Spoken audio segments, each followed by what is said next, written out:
Welcome everyone to CBCG's Friday night online fellowship meeting. We meet every Friday night and get a chance to visit with everyone around the world. And tonight we're going to hear from one of the elders in Tennessee, Russell Kemp. And Russell is going to talk to us tonight. The title of his message is Faith Under Fire. So I'd like to introduce Russell Kemp. Thank you, Steve. Anyway, good evening to everybody, and certainly welcome to this Friday evening service that we do on the Sabbath. But very grateful to be here. I'm sorry that I have problems and I'm not that sharp on a computer. Believe it or not, I used to work in electronics in the military, but that was about 100 years ago, I think, or pretty close to it anyway. But as Steve mentioned, the title tonight is Faith Under Fire. Now, I want everybody to look back just a few months ago, when we were at the Feast of Tabernacles, and we certainly look forward to that period of time. We look forward to the time when we understand Satan will be bound, and we will see a different world, people following the laws of God. So anyway, unfortunately, and right now we're back in Satan's world. And we're going to have to deal and contend with the everyday activities of Satan's world until the time for Christ to return. So, this is what we're dealing with. And we're certainly living in very shaky times, to say the least. I mean, we're looking at a period of time, we have open borders in our country. We're looking at a period of time where Russia is massing 100,000 troops on the border of Ukraine, telling us to stay out of their affairs. It's their business. We're looking at China. China's over there doing the same thing. They're about ready to take over Taiwan. We promised to protect Taiwan. They're telling us we need to stay out of their affairs. We're looking at Hezbollah and Iran again, getting ready to attack Israel. We live in a lawless society in our own country. It's a pretty difficult, frightening world that we live in. And if we truly believe in what the prophets, Isaiah, Ezekiel, Jeremiah, Joel, Amos, Obadiah, name whichever ones you want, if all the prophets, and what they predict is coming, then we could face a very rocky future. So in order to survive some of these prophecies, it will require unfailing faith. So I ask the question, how will your faith hold up when tested and refined by fire? I'll get into that a little bit in just a minute. Before we look at faith under fire, we need to understand what faith is. So let's begin by defining faith. Now, we find the definition of faith in Hebrews 11, the faith chapter, and I think it's very clear, very explicit. So let's just start there in Hebrews 11, verse 1. And it says, Now faith is the substance of things hoped for and the conviction of things not seen. They just defined it right there. So faith is the hope that we have for things that we really cannot see.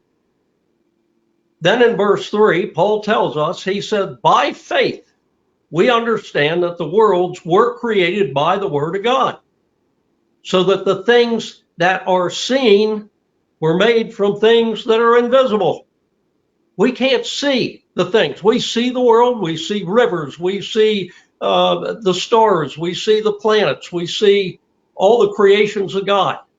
But we weren't there. We didn't see the creation. We didn't see the things that took place. So we can't see God, but we accept that he created all those things that we do see. So again, what happens when our faith is under fire? In other words, what can shake our faith and the hope that we have? And I want to key in on that word hope. When we entered into a covenant with God through baptism, we were never guaranteed a walk in the park in this world today. It was not part of the guarantee. We could go back and look at Jeremiah. Jeremiah, God said he'll protect him, but look what he had to deal with. Look what he had to go through. When we entered into that covenant, But the Bible gives us many examples of faith being tested by fire.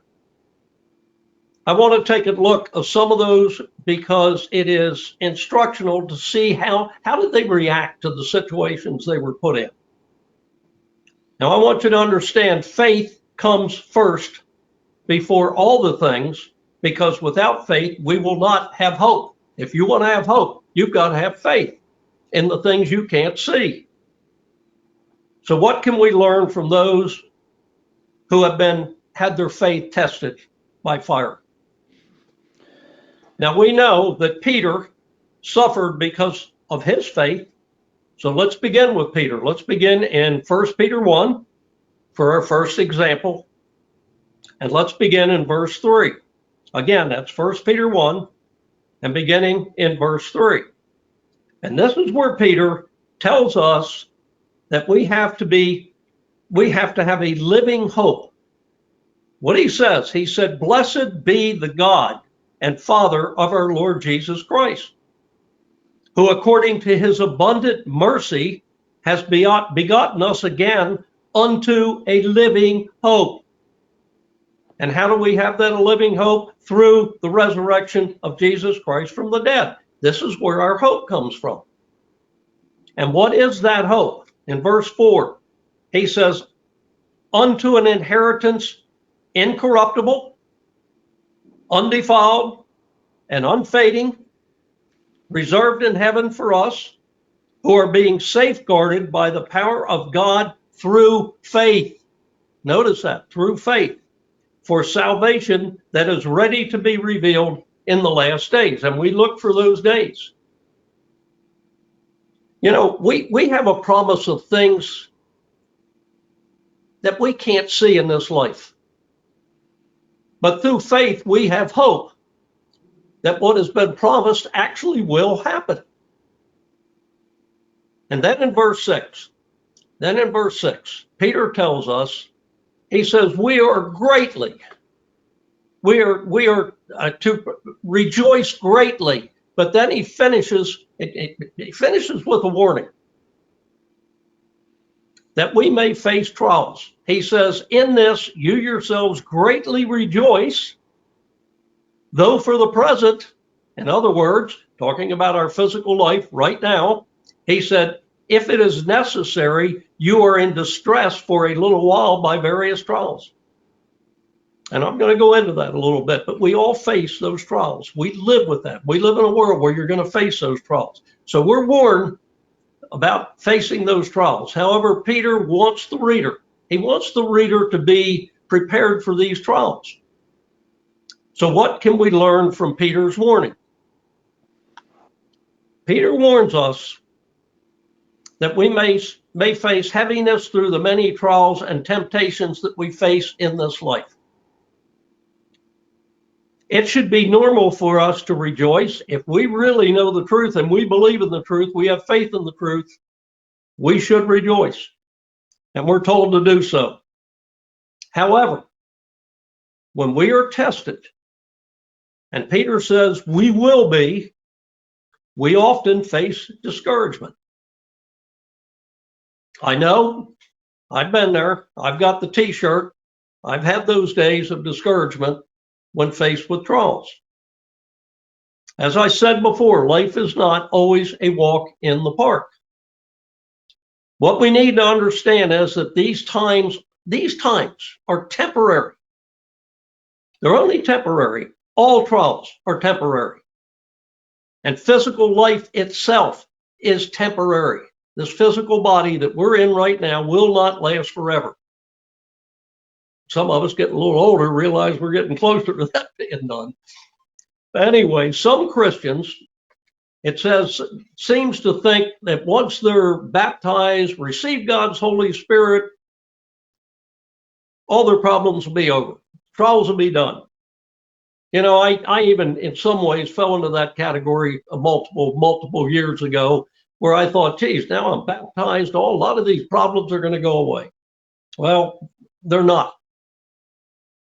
I guess we think that through faith in Jesus Christ, we should be through with trials, and now we will just live on the gravy train. Sounds good. That is not what we're taught and is far from the truth of reality. In this world, we are to have trouble. In John 16 and in verse 33, we are told explicitly, in the world you will have tribulation. So stop and think about these things. Christians are not immune from sickness. I know that. Right after the feast, my wife and I went through about a month of COVID. Wasn't a pleasant thing to deal with, and I'm sure many, many of you have dealt with that and worse. We're not immune from disease, and we're not immune from death. These things are all real. Just take a look at the prayer requests that we get on a daily basis and multiply that by all the churches of God, and you get a pretty good picture and a pretty good idea of the many trials that we face. Christians are subject to financial problems. I'll get into that a little bit. And I doubt seriously that any of us can go through life without running into a financial problem or two at some time, at one time or another. I know I can look back in my early years with a wife and 5 kids and her not being able to work, and I worked 2 jobs, sometimes 2 full-time jobs to be able to provide the income. Not a pleasant thing to do, but something that we do. So I've been there. I know some of that. We also, as parents, have problems with our children sometimes. I remember a deacon many, many years ago, probably back in the maybe early to mid 1980s, had a deacon tell Laura and I, my wife and I, once that if you raise your children as God intended, that you would not have any problems with them. Well, we lived real close to his own daughter, who we knew fairly well, and his own daughter had tremendous, terrible problems. Now, Laura and I have had 9 children that we've raised. We love every one of them, like I'm sure you love all your children, but we've had our share of problems with them over time. They're not perfect. And of course, we can just look at the biblical examples of the children of some of the prophets. I mean, so many of them, the kings. Look at the children of King David. Look at Absalom. Look what he had to deal with. So we do run into problems sometimes with our own family, our own children. And how about work? How about work? Now, I'm fortunate. I'm retired. I don't have to deal with those problems anymore, but I did. Did you ever have problems with your boss or your coworkers? Ever? If you can go through life without any work-related problems, boy, I'd like to know the secret to that. However, all these trials do not take God by surprise. And he remains the same in all situations. He doesn't change. You know, we're told in Hebrews 8 and verse 13, Jesus Christ is the same yesterday and today and forever. But these trials have a purpose, and even our faith is being tested by fire. That's part of the purpose of these trials. Back to 1 Peter 1 again and verse 7, moving on where we left off there, we're also told that in order that the proving of your faith, which is much more precious than gold that perishes, though it is being tested by fire, may be found unto praise and honor and glory at the revelation of Jesus Christ. What a wonderful statement. We're being tested. How well Peter knew this. Jesus had revealed to him his coming death on the cross. And Jesus had warned him, he warned Peter to expect rejection by the world, and he was. And Peter had experienced persecution for his faith, and he was eventually martyred. Paul knew about the trials. We could read through all of Paul's writings. He was imprisoned, he was stoned, he was eventually martyred, Stephen knew about these trials. He died as a martyr. James knew about these trials, and he finally died for his faith. And throughout history, Christians have faced these trials, and many in the parts of the world today are losing their life for their faith. It is happening today in the world for those that still follow and believe in Jesus Christ. Trials definitely test our faith. I'm preaching to the choir in many respects here. I know that.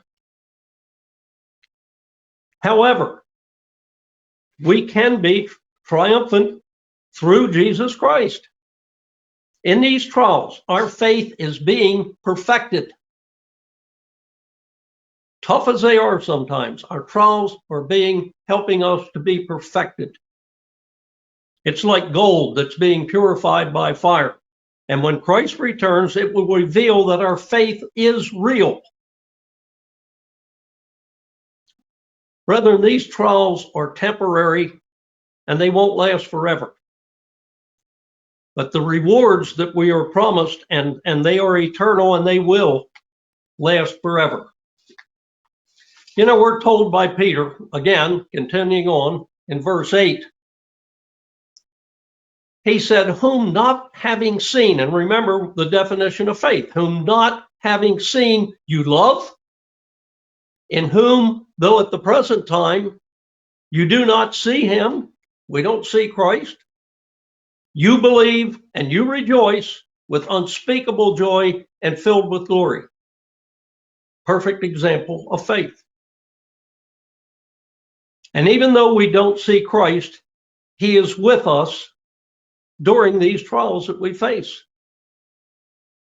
In Hebrews 13 and in verse 5, Christ tells us that in no way will I ever leave you. No, I will never forsake you in any way. So we don't have to face these trials alone. They're not pleasant, they're difficult, but we don't face them alone. Now we know that Paul had some sort of physical, some sort of physical weakness that he asked Christ to heal. And for whatever reason, we don't know, Christ chose not to heal him of this problem. But he told him, as recorded in 2 Corinthians 12, in 2 Corinthians 12 and in verse 9, he told Paul, my grace is sufficient for you. Grace, sufficient for you. My power is made perfect in weakness. You know, sometimes we just need to endure the trials. I gave a sermon, I believe, a year or two ago when I was down there in Panama City Beach and went through a Category 5 Hurricane Michael. And these are things we endure, but we must endure until the end. Let's look at a mother's example that is in Matthew 15, and the lessons for us in verse 21. Now we're told that Jesus was in the area of Tyre of Sidon. And then we're told in verse 22, and again, that's Matthew 15, in verse 22, it says, behold, a Canaanite woman who came from the borders cried to him, saying, have mercy on me, Lord, Son of David. My daughter is grievously possessed by a demon. Now, I've accused my kids of being demons, but all joking aside, I said, this is a pretty serious thing. And she's calling on Christ and asking for help. Now, Mark says that this daughter was possessed with an unclean spirit. The daughter was apparently controlled by unclean thoughts and probably suffered at times with profane rage. Think of that as a parent. However, again, notice the Gentile woman's prayer. Notice her prayer. Talk about faith. She says, have mercy on me, Lord, Son of David. She knew who he was. This woman believed in Christ and that he had the power to heal her daughter. But notice Christ's response to her in verse 23. Christ said, but he did not answer her a word. And here's really interesting. And his disciples came and requested of him, saying, send her away, for she is crying out behind us. Amazing. Now, here's a perfect example to me of faith under fire. She had the faith that Christ could heal her daughter. She was crying out for help, and Christ did not respond. Christ, we said, in order to have hope, you have to have faith. Christ was her only hope, and he wasn't answering. How many times have we prayed and don't seem to get an answer? But notice this woman was not going to give up, and she continued to cry for help. Also notice the love and compassion of the disciples, the love and the compassion when they said, send her away. She's bothering us. I would hope that we're not bothered by those that seem to have more faith than we do. Do we get annoyed because we get too many prayer requests? Why did the disciples want her sent away and not get involved? I don't know. We could take a rough guess. Maybe they were just happy that they were disciples of Christ. They enjoyed him talking to them, teaching them, and she was a bother. I don't know the answer. Think of the dimensions, though, of this woman's faith. Think of this. She was a Gentile, a woman of Canaan. She recognized Jesus as the Messiah, and she called him Lord. She apparently believed that Jesus was more powerful than Satan. She had a daughter possessed, and she was able to see beyond what appeared to be rejection. Christ told her in verse 24 that he said, I have not been sent except to the lost sheep of the house of Israel. But this woman had faith and persistence. Notice her response in verse 25. She said, Lord, help me. Help me. Have you ever been on your knees asking God for help? Then Christ responded in verse 26. And he said, it is not proper to take the children's bread and throw it to the dogs. Well, you talk about a discouragement. Now, notice the woman's humble response to Jesus, her humble response. She says, yes, Lord. She said, but even the dogs eat of the crumbs that fall from the master's table. Her faith in Christ was persistent and it was unfailing. And as a result, Christ answered her in verse 28. He said, O woman, great is your faith. As you have desired, so be it to you. Do we give up on our prayers? As a result of her faith, her daughter was healed from that very hour. When our faith is being tested by fire, we need to be fervent and we need to be persistent in our prayers. Our next example is one of just being thankful. Just being thankful.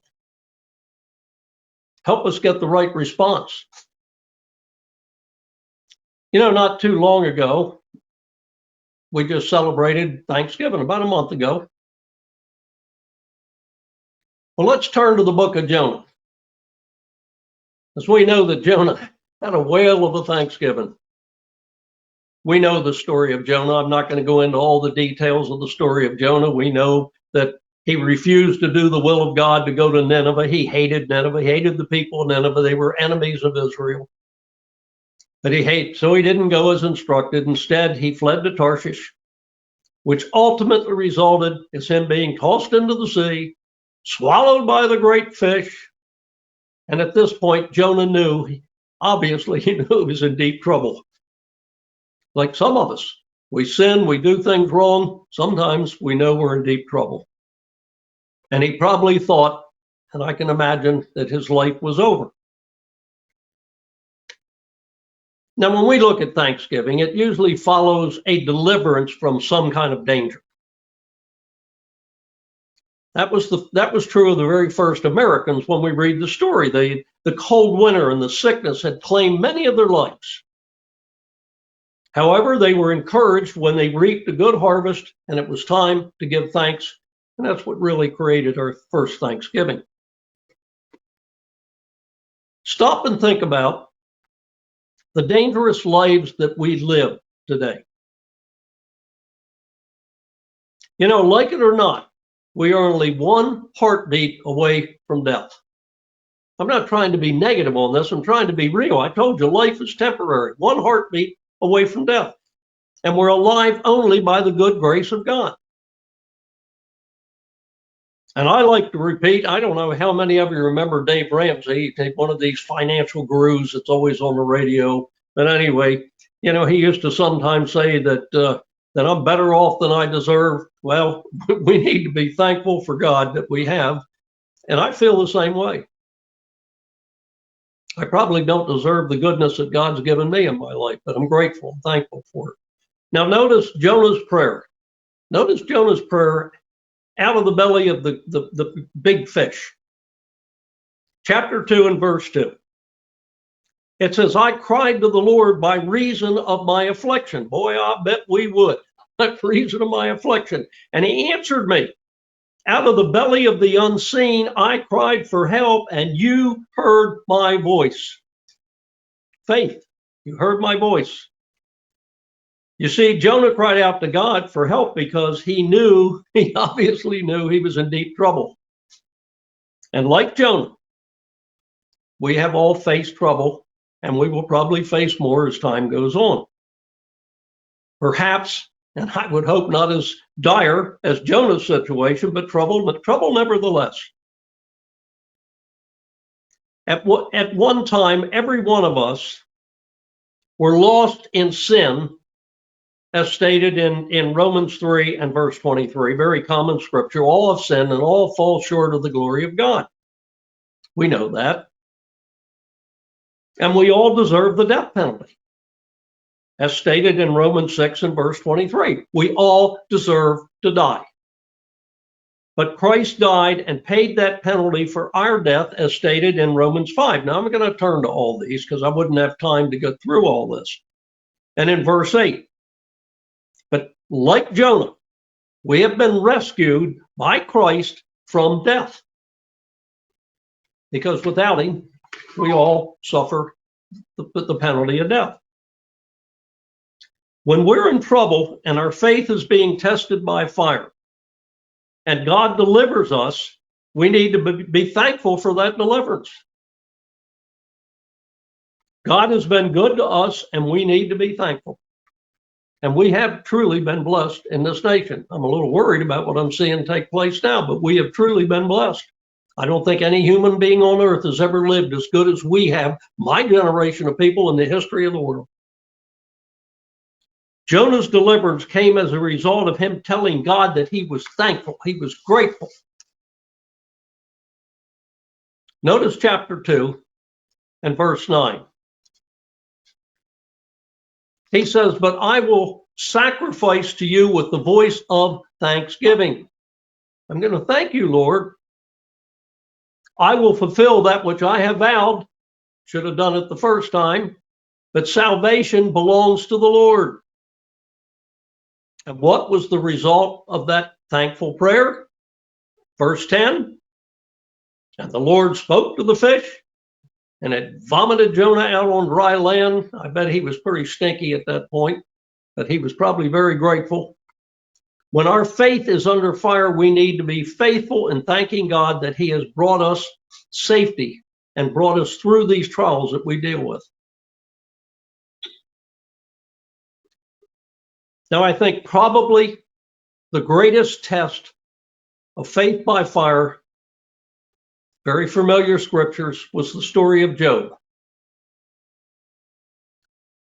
I'm going to go ahead and turn to Job, or if you want, go ahead and turn to Job. But let me just read a little bit of chapter 1 to get a feel for who Job was.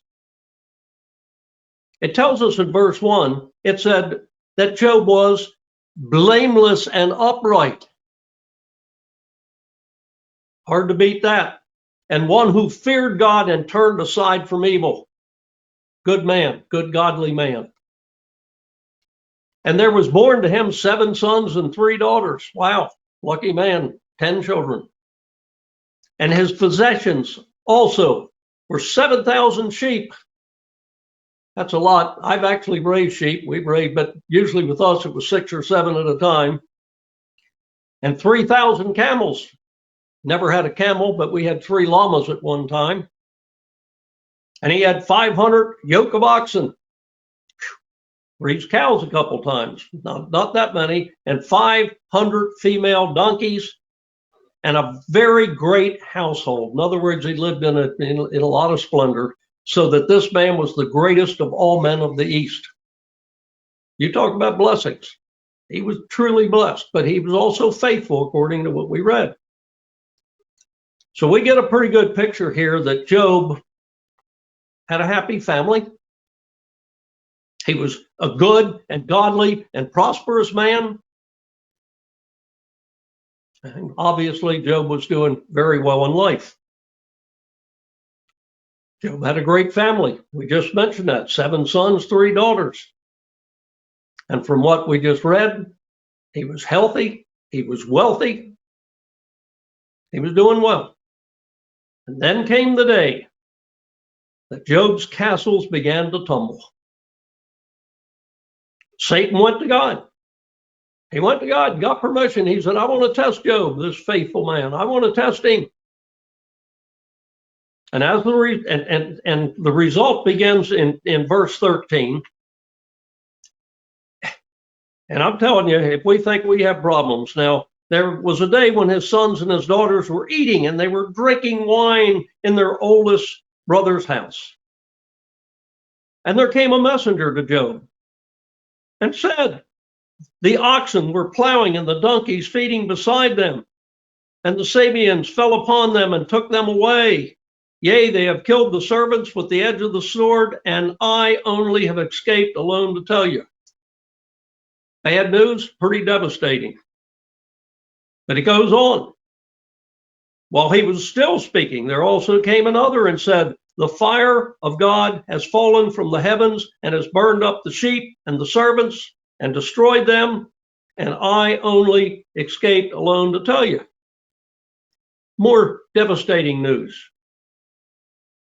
Verse 17, while he was still speaking, there also came another and said, the Chaldeans formed 3 bands, and they swooped down upon the camels and have carried them away, yea, and have killed the servants with the edge of the sword, and I only have escaped alone to tell you. I faced some trials, nothing this bad. Verse 18, while he was still speaking, there also came another and said, most devastating of all, your sons and your daughters were eating and drinking wine in their older brother's house. And behold, a great wind came from the wilderness and struck the 4 corners of the house, and it fell upon the young men, and they're all dead. And I only have escaped alone to tell you. I've raised a lot of children. I've been very fortunate with their health. But you think you've got problems? Job's enemies stole his oxen, killed those caring for them, his sheep, his shepherds, and they were all killed by lightning. The Chaldeans stole his camels and killed their keepers. And finally, his own sons and daughters were all killed in a storm. You think that's enough to shake your faith? Now, we could continue reading through the book of Job and know that things only got worse. We know he had the boils and he lived in terrible pain. However, for the purpose of faith, let's see what Job's attitude was. What was his attitude? Verse 20 tells us, Job arose, he tore his robe, he shaved his head, he fell down upon the ground, and he worshiped. In other words, he put his trust in God, even after that devastation. Job then declared in verse 21 that his faith was still unshaken. He said, naked came I out of my mother's womb, and naked shall I return there. The Lord gave, and the Lord has taken away. Blessed be the name of the Lord. How could Job still maintain his faith? I know that my brother and my father both lost a lot of faith during the loss of a child, my brother's son, to leukemia. It was a horrible thing to go through. He was about, I can't remember whether it was 6 or 7. My brother wasn't in any of the particular churches of God, but I remember him telling me the story the night that his son was dying. He told him he was gonna be with the angels, and his son looked at him and said, "I don't want to be with angels. I want to be with you." Hard to lose a child or a family member. I don't care who they are. Job saw the Lord as the source of life when he said, "The Lord gave." And you know, parents are just partners with God in giving life. All life comes from the Lord. All life. And I, like many of you, have witnessed the miracle of birth. And what a blessing. What a tremendous blessing from God.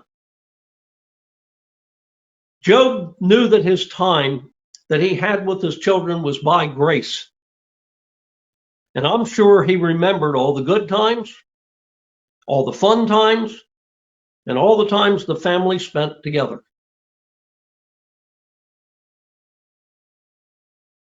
Job knew, as James states in James 1 and verse 17, that every good and perfect gift is from above. God is the great giver, and the greatest gift of all was his own son. You see, Job saw the Lord as sovereign over the length of life, when he said, "The Lord hath taken away." You know, there's two very surprising things about life. Its length when death seems near, and its brevity when the future seems sure. Our breath is literally in God's hands. You know, it says in Daniel 5 and verse 23, it says, "In whose hands is your breath and all your ways." You see, Job understood that life is short at the longest. You know, childhood seems but as yesterday to all of us. You can obviously see me, and I'm not a young man, but sometimes I look back and I wonder what happened to all those years that I was a child. I was a teenager in the 1950s. What a wonderful life. And like many of you, I can't believe how fast time has passed since I was a child. Life is fleeting. I also look at my children, and I remember holding them when they were not much bigger than my hand. Now they range from their 40s to their 60s. Where did time go? We need to stay faithful with God from day one until our very last breath. Job stayed faithful. He eventually did question God. Let's take a look at another example. Job did eventually go back and challenge God, and he learned a lot of lessons from that.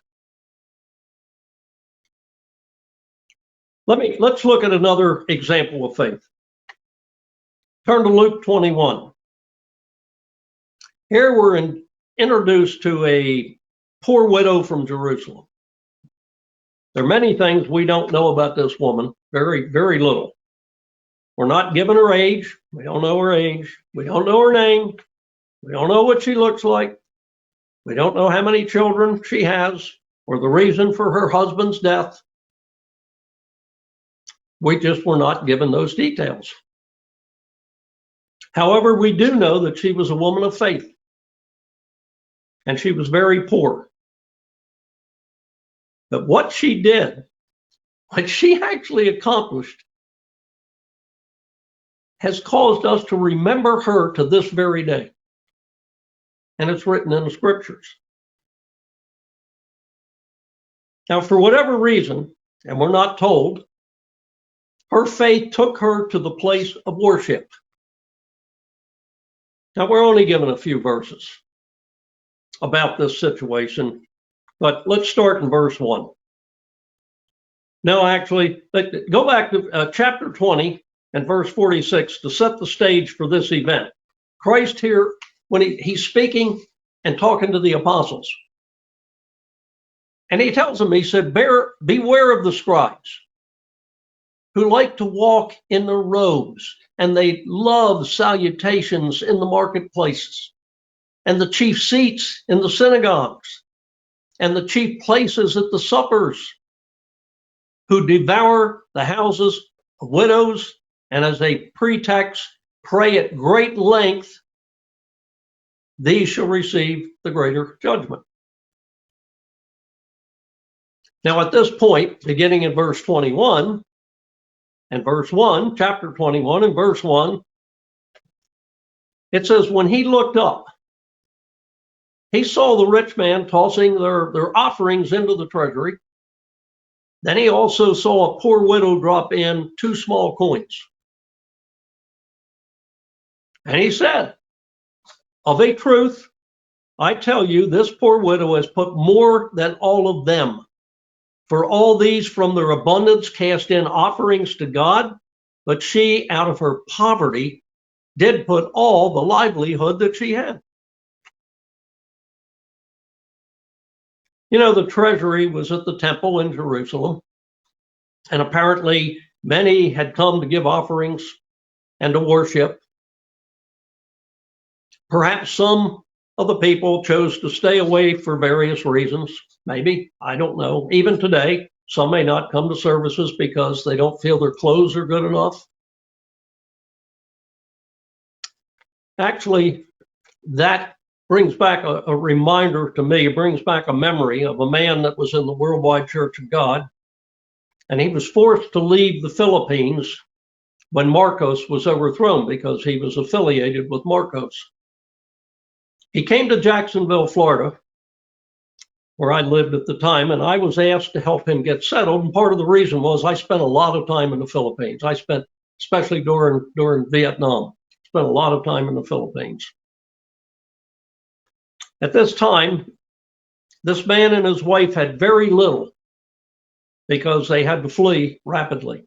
And he wore what he had, and it was standard dress in the Philippines to Sabbath services, kind of a sarong. I remember back then several people going to the minister and complaining about the way he was dressed for Sabbath services. What a shame. Some may not have attended that temple with this widow because they thought too many of the wealthy were there. I don't belong. I'm not part of it. And maybe they were just ashamed to go because they were unable to give a large gift. We don't know. We're not given details. And still others may have chosen to stay away because they worked hard all week and maybe they're just too tired to attend. I can't go this week. But this poor widow, this woman was rich in faith, and her shortage of funds did not keep her from the temple, and apparently this widow's faith moved her to give. She had a reason to give. Many would have thought they couldn't afford to give, and every penny was needed for a living. Others may have thought, well, let the wealthy give. But here you're looking at this poor widow, considered giving as an act of worship. She couldn't give much, but she couldn't keep from giving. She gave 2 mites or small copper coins. and I'm sure many consider her gift insignificant. But this gift was important to the widow, and she wanted to do something for the Lord. This widow's faith caused her to give all that she had, and Jesus saw that this was the largest gift of the day. He said that she gave more than all the rest. You see, God measures our gifts by our ability to give. The rest only gave part of their wealth. But this widow held nothing back. Imagine the inward struggle about this gift. Imagine the inward struggle. She would have nothing left. Her faith compelled her to give it all and to put her trust in God. Her faith was tested by fire, and she gave all that she had. She held nothing back. Do we have that kind of faith? Let me turn to just one more example of faith being tested by fire. Again, these are all familiar. Turn to Daniel 6. What do we know about Daniel? What do we know about Daniel? We know that he and his friends were taken captive to Babylon by Nebuchadnezzar, probably around 530 BC, which is the estimated time of the writing of the book of Daniel. However, they were probably part, I would think, of the deportation that took place around 605 BC. In chapter 1, we read of Daniel rejecting to eat the king's food. In chapter 2 and 4, chapter 4, we read about Daniel interpreting Nebuchadnezzar's dreams. Again, we're not going to go into detail on those. And in chapter 5, Daniel predicts the death of Belshazzar.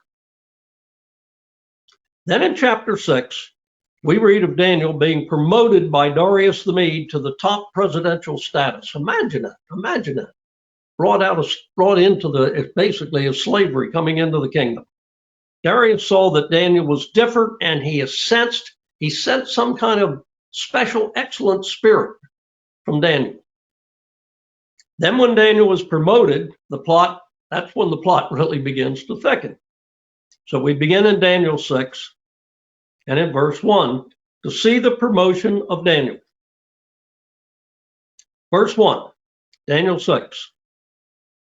It pleased Darius to set over the kingdom 120 satraps, that they might be over the whole kingdom.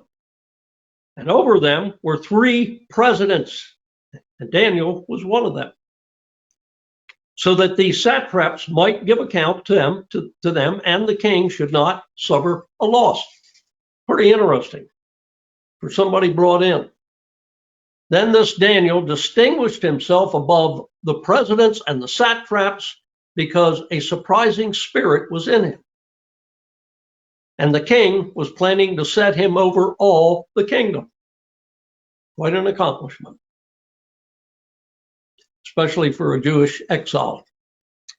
However, people of faith are not always that popular, as we will see in verse 4. Then the presidents and the rulers sought to find occasion against Daniel according to the kingdom, or concerning the kingdom, but they could find no occasion of fault because he was faithful. Neither was there any error or fault found in him. You know, as we look through the past, we can see that serving God has always been a costly matter in some ways. There's a lot of changes took place when I decided to follow God. The prophets were often ignored and jailed or stoned. John the Baptist was jailed, he was beheaded. Paul was jailed, stoned, eventually martyred. All the apostles were martyred except for John, who was exiled. In John 15, Jesus warned his disciples that they would be rejected by the world. Like I said, it's not always a walk in the park. Christians have for centuries and continue today to suffer for their faith. We're very fortunate so far to this point in this nation. We've been very fortunate. Not always for those in the rest of the world.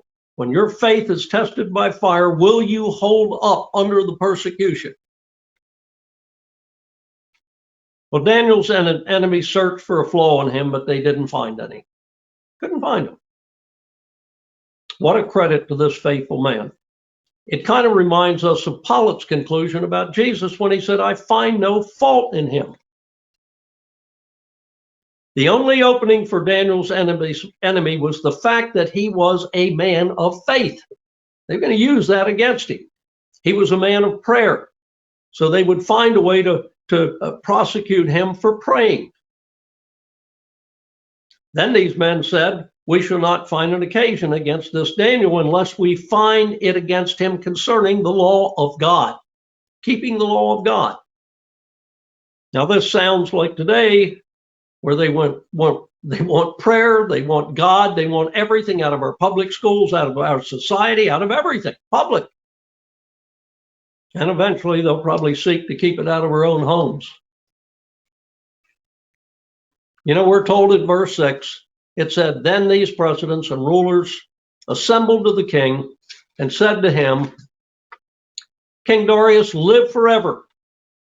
All the presidents of the kingdom, the prefects and the satraps and the officials and the governors have consulted together that the king establish a statute and to make a strong decree that whoever shall ask a petition of any god or man for 30 days, except for you, from you, O king, he shall be thrown into the den of lions.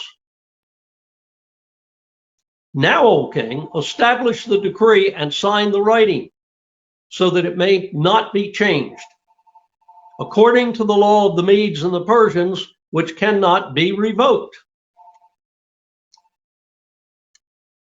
I hope my wife picks up the phone. Therefore, King Darius signed the writing and the decree. This sounds like some of the garbage that we get out of Washington today for laws. You see, they knew Daniel would continue to petition God, and this plot would sentence him to death. But faith, when tested by fire, always finds help in prayer. Notice Daniel's response to the king's decree. It says, and when he had learned that the document was signed, Daniel went to his house and he just hid himself in prayer. No. And his windows were open in the upper room toward Jerusalem, and he knelt on his knees 3 times a day, as what was his normal thing, and he prayed and he gave thanks to his God as he did every other time. No change. Faith. Daniel was not about to stop his prayers to God, and he continued to pray as before. Nothing changed. And notice the fact that he prayed with the windows open. He didn't pray in secret. He was not ashamed of God. Do we try to hide our faith from the public, or do we live in faith? And of course, as expected, the king sentenced Daniel to the lion's den. He had signed a document, promised he would do it, but it really gets really interesting from here on. It says, then the king commanded, and they brought Daniel and threw him into the lion's den. Well, you want to be tested by fire? The king spoke and said to Daniel, this is where it really gets interesting. He said, your God whom you serve continually, he will deliver you. Isn't that interesting? Notice that the king had confidence in Daniel's prayers and believed that his God would deliver him. And we notice in verse 18 that the king spent his night fasting. And God did indeed protect Daniel from the lions. Verse 22, O king, live forever. My God has sent his angels, and he shut the mouth of the lions. They have not hurt me, because I was found innocent in his sight, nor have I done any wrong before you, O king. Daniel's faith made him strong.